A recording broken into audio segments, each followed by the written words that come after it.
Want to know how to enter an initial amount for your accounts, maybe cash, card, or online in Money Manager?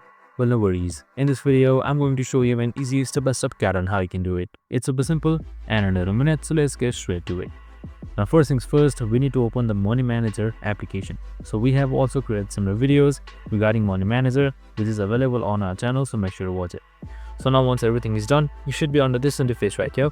And on the bottom, you should be seeing accounts. That should be right beside stats, systems like that. And now once you selected accounts, as you can see right here, you should be seeing 3 different accounts for yourself: cash and card and other accounts. So in order to add an initial value, what you can do is you can just simply select any one of these 3. So I'm just going to select cash for now. And right here, you should be seeing this edit option with the pencil icon. And now here you can see the initial amount. It's 0.004 now. So let's say I'm just going to add 2000, and you can also add a description and then select save.